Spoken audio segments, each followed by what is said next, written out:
Paz y bien, queridos hermanos. Les saluda a su hermano en Cristo, Wilfredo Chuluc, de la comunidad Ven a Cristo del área matrimonios. Y el día de hoy tengo la bendición de compartir con ustedes una breve reflexión sobre el Evangelio según San Mateo en su capítulo 9. Nos ponemos en las manos del Señor en el nombre del Padre, del Hijo y del Espíritu Santo. En aquel tiempo Jesús recorría todas las ciudades y pueblos. Enseñaba en sus sinagogas, proclamaba la buena nueva del reino y curaba todas las dolencias y enfermedades.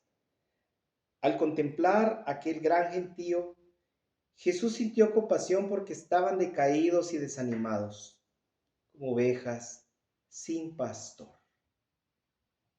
Y dijo a sus discípulos: la cosecha es abundante, pero los trabajadores son pocos.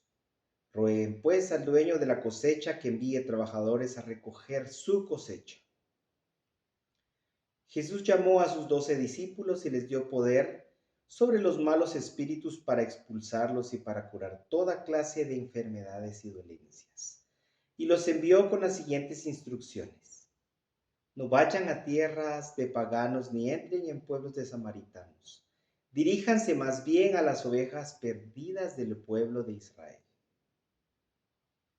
A lo largo del camino proclamen: el reino de los cielos está cerca.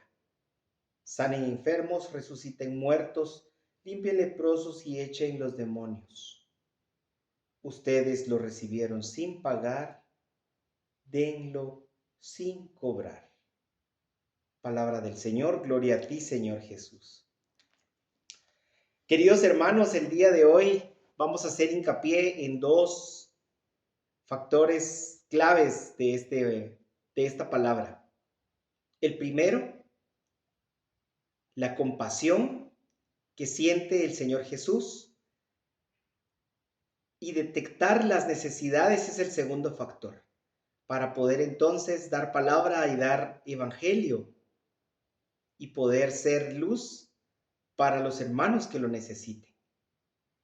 Si volvemos a la lectura, nuevamente les recuerdo en el versículo 36, Jesús sintió compasión.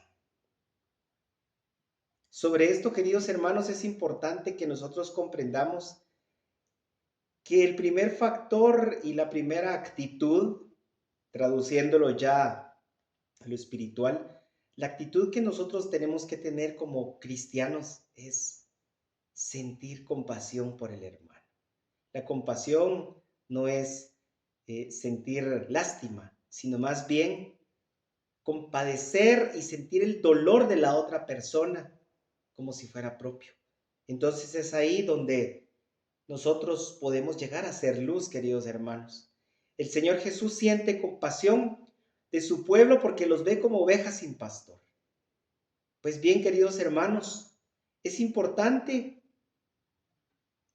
que nosotros podamos, en una segunda actitud, ser prontos a la escucha y lentos para hablar.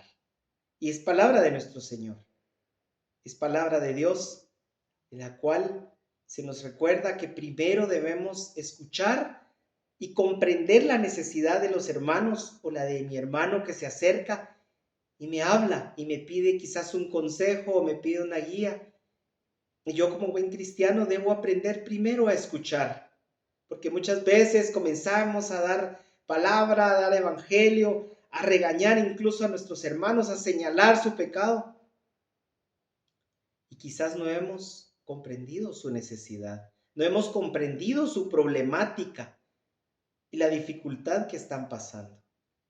Pues bien, queridos hermanos, a esto nos llama nuestro Señor Jesús, a comprender la necesidad, a ser lentos para hablar y ser prontos para escuchar. Y de esa manera poder sentir compasión y poder ayudar al hermano.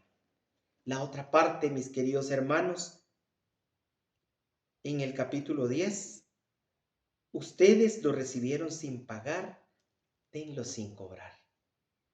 Esta parte, queridos hermanos, nos lleva más que pensar en la economía y pensar si debo cobrar cuando me piden un consejo o cuando me piden dar un evangelio o me piden dar una palabra. El Señor se refiere a la misericordia. la misericordia de darse, de dar nuestro tiempo, de dar nuestras palabras, de dar nuestro abrazo, de darnos nosotros enteros. A eso se refiere, queridos hermanos, más que pensar en una economía, en el dinero. El Señor nos invita a dar con misericordia, a dar sin esperar a cambio. Bien dice la palabra en los Hechos de los Apóstoles, hay más alegría en dar que en recibir. Queridos hermanos, esa es la reflexión que hacemos el día de hoy.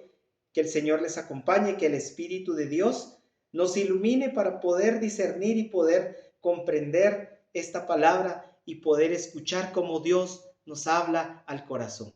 Paz y bien, queridos hermanos, que el Señor les bendiga.